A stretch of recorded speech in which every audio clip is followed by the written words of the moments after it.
On est en famille et on a 18 hectares, dont 14 hectares de janières.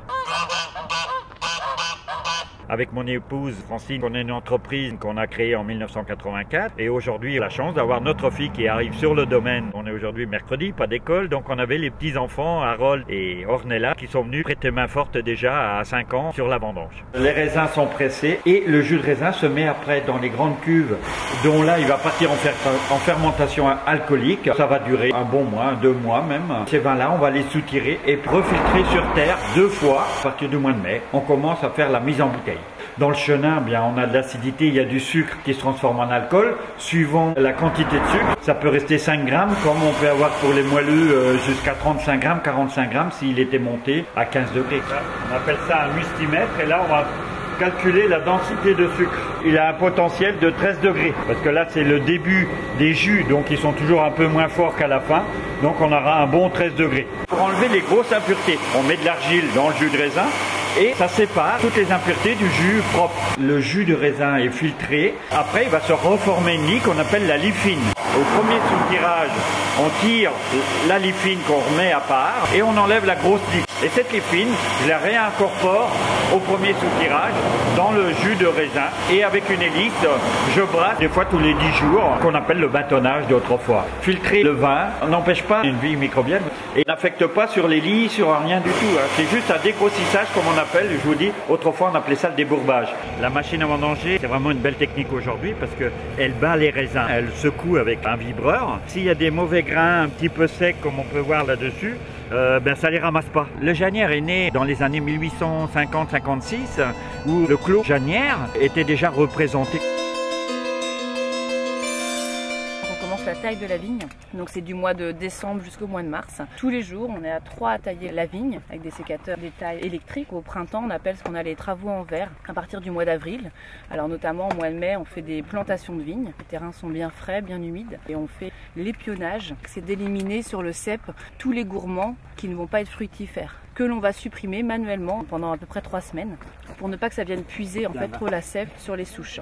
Au mois de juillet, nous avons l'accolage, c'est-à-dire que les brins en fait vont tomber naturellement après avec le poids des grappes. Donc on va bien les remettre entre chaque fil de fer. On va accrocher ici un petit crochet donc pour avoir un très beau palissage et pour que la photosynthèse se déroule au mieux.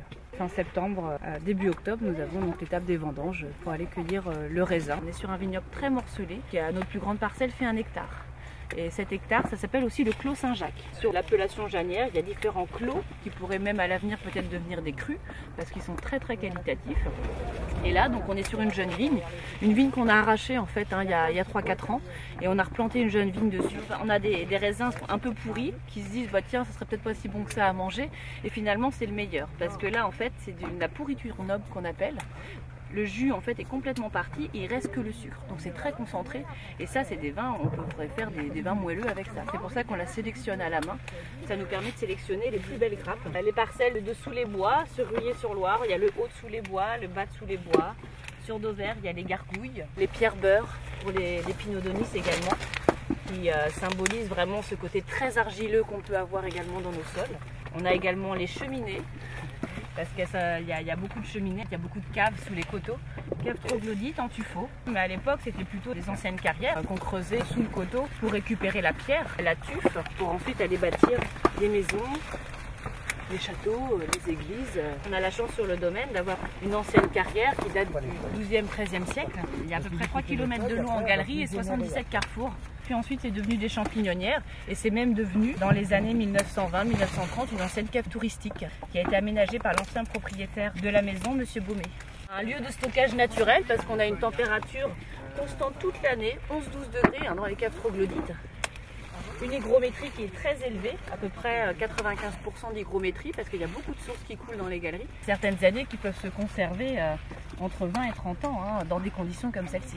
Je travaille 1 an sur 2, 1 rang sur 2. Une année, je sème de l'avoine parce que l'avoine a une ressource très racinaire pour souffler la terre et ça permet de ne pas travailler ce rang.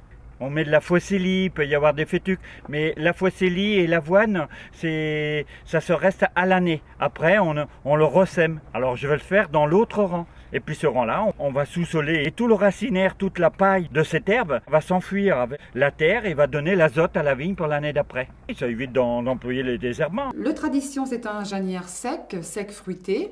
La cuvée Saint-Vincent, les raisins sont vendangés à la main, sont triés parmi les raisins les plus mûrs, les raisins les plus dorés, pour avoir un janière un peu plus tendre, un janière un peu plus souple. La cuvée Gourmande, c'est une vendange tardive, on est sur un janière moelleux. Et puis le Coteaux du Loir rouge, les 4 épices, c'est un vin qui est très poivré, très épicé. La plupart de nos ventes sont réalisées ici au domaine. Depuis 1984, mais en parallèle, nous travaillons aussi avec des magasins, notamment les magasins Centre Leclerc, depuis 1986, et notamment le Centre Leclerc de Château-du-Loir, où nous présentons ce janière, qui est également un janière 2017, un janière sec et fruité. Nous faisons partie de l'association Près de chez nous, partenariat direct entre les producteurs locaux et le magasin Centre Leclerc de Château-du-Loir, qui est maintenant Montval-sur-Loire.